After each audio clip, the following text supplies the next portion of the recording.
சென்னையில பிரியா என்கிற ஒரு கால்பந்து வீராங்கனை காலில் சின்னதா ஒரு சுளுக்கு, எலும்பூர்ல கூடிய மருத்துவமனைக்கு போறாங்க.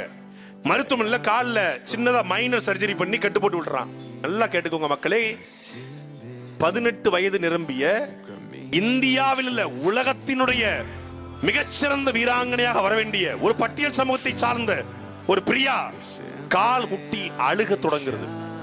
அரசு மருத்துவமனையில சின்ன மைனர் சர்ஜரியில ஒரு கால்பந்து வீராங்கனைக்கு எது தேவை? கால் தேவை. கால் வலுவா இருக்கணும். மைனர் பிராக்சர், கால் முட்டி அழுகுது. மருத்துவமனைக்கு போறா. இந்த 2023ல காலை கட் பண்ணி எடுக்கிறான், ஒத்த காலை. அடுத்த 10 நாள்ல வீட்டுல பிக்ஸ் வந்து ஸ்ட்ரோக் வந்து செத்து போயிட்டான். அரசு மருத்துவமனையுடைய அவலட்சணம். ஒரு ஏட்டு ஹெட் கான்ஸ்டபிள், அவருடைய மகள் 3 வயது மகள் காய்ச்சல் என்பதற்காக அரசு மருத்துவமனைக்கு சிகிச்சை எடுக்க போறாங்க. ஒரு இன்ஜெக்ஷனை போடுறான், 2 காலும் கருப்பா கருகி போச்சு. ஒரு 6 மாத கை குழந்தை அதே போல காய்ச்சல், ஊசியை போடுறான், இந்த கை முழுக்க கருப்பா மாறிச்சு, குழந்தை இறந்து போச்சு. இதை கேட்டதற்கு மரியாதைக்குரிய தமிழ்நாட்டின் சுகாதாரத்துறை அமைச்சர் சொல்கிறார், அது மனநலம் சரியில்லாத குழந்தை என்று.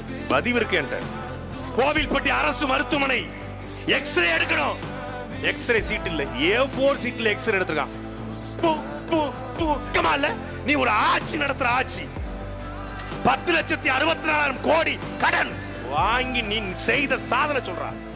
திமுக மானம் உள்ள கரவெட்டி கட்டிய கம்மர் கார்ல, ஃபார்ச்சுனர் கார்ல, இன்னோவால போய்கிட்டு ஸ்டாலின் படத்தை சட்டப்பையில வச்சுக்கிட்டு திரியறீங்க. வெக்கமே இல்லாம